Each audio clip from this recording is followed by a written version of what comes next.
Deborah Amos, former James H. Ottaway Sr. Visiting Professor of Journalism at SUNY New Paltz.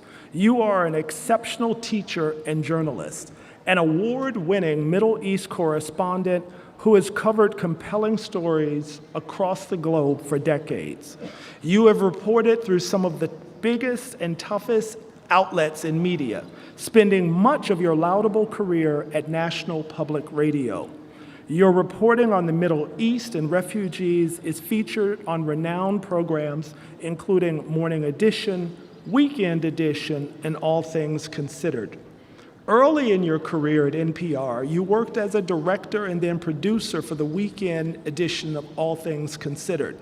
For most of your time at NPR, you reported overseas, including as London bureau chief and as a foreign correspondent in Jordan. During that time, you won several awards and gained widespread recognition for your coverage of the Gulf War. Before your long-running position at NPR, you held reporting roles for ABC's Nightline and PBS's Frontline. Drawing on your regional reporting expertise, you authored 2 books, Eclipse of the Sunnis, Power, Exile, and Upheaval in the Middle East, and Lines in the Sand, Desert Storm, and the Remaking of the Arab World.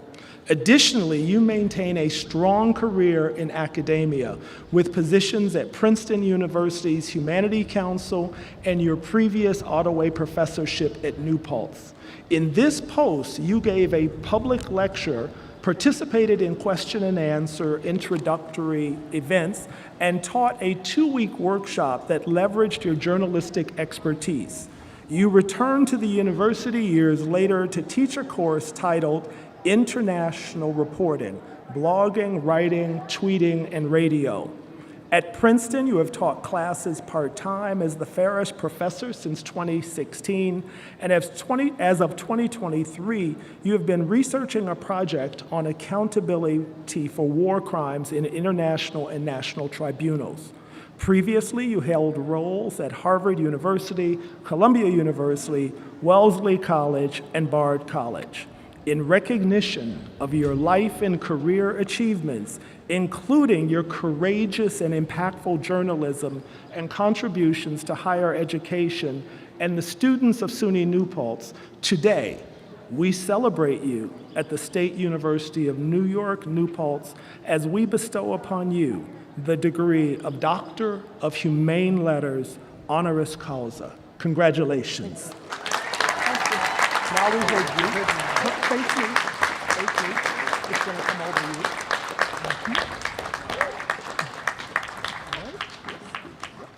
And then this is you. All right. And then, I believe your speech. Okay. Do you want me to? This is yours. Yes, that's fine. Here you are. And then we'll be right behind you. Oh, this is mine. Okay. Whew. That was something. Aha. The short people box. All yours. Excellent. Much better. Thank you. It is astonishing to be here. I want to address President Wheeler, campus leadership, faculty, families, and most important, the graduating class. Thank you. It is a remarkable and a humbling thing to stand here today and be handed a doctorate. I am profoundly honored to be back on this campus. I should tell you something before you let me keep it. I was not a great student. First gen in a hurry. I was the kind of student who sat in the back, who turned in papers that were just good enough and not one effort more. I studied for finals at the last minute. I wasn't lazy, I was restless. The questions I cared about were outside the window, not inside the textbook, and my attention and my grades reflected it. So when the letter came offering me an honorary doctorate, I laughed out loud. Because if the 18-year-old version of me could see this, the robe, this hood, the word doctor in front of my name, she would not believe it. She would assume that there had been some kind of mistake, and I believe I even asked that question when the president's office called me.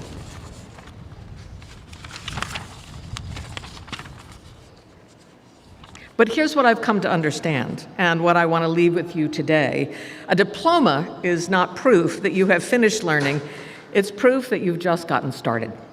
The hood I'm wearing isn't a reward for being smart at 21 because I wasn't.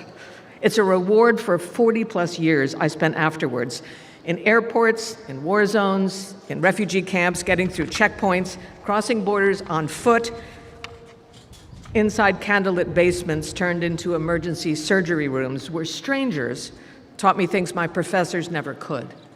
Learning, it turns out, is a lifelong project. The degree you get today is the first page, not the last. Which brings me to the only real piece of advice I have for you.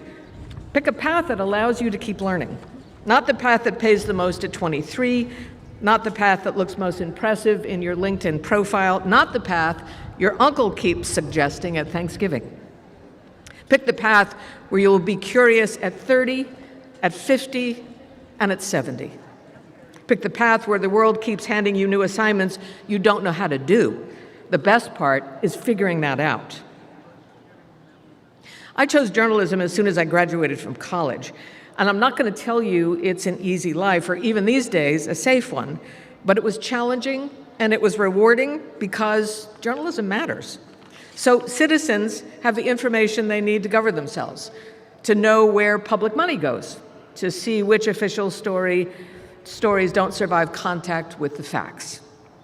Journalism is under threat these days, more than at any time in my career, by populists who understand the power of what we do because controlling who gets to describe what's happening is a way to control what citizens believe.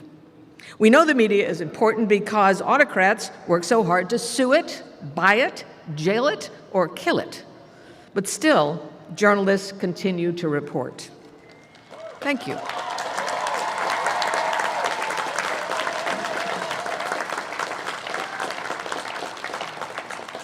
And I will tell you this, for 4 decades, the world has been a classroom.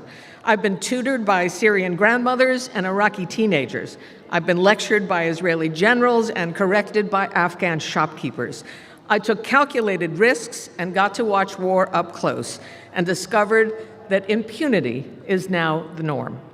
I've filed stories from places I couldn't find on a map when I graduated, about subjects and cultures I had no context to understand when I got there. But I learned on the job. Every single assignment made me smarter than the one before. Journalism gave me an unofficial doctorate in how the world works, as opposed to how we're told it works. Forget black and white. I had to learn that gray is the dominant color in any conflict. There is always a detailed history that explains the current struggle, and the issues are more complicated than you can imagine. My job was to try to make it understandable to the listeners back home as they prepared for dinner or on the car radio as they took their kids in the morning to school. No one handed me an award for that. I had to earn it one assignment at a time. So this is the advice I have for you today. Pick your path, not my path, your path, but a path that keeps teaching you and challenging you. Be suspicious of work that stops asking something of you. Be suspicious of certainty, especially your own. Stay close to people who know things you don't, and listen longer than it feels comfortable. The world does not reward the people who learn the most by 22. It rewards the people who never stop. So celebrate what you've learned up till today, and now go learn for another 40 years. Thank you.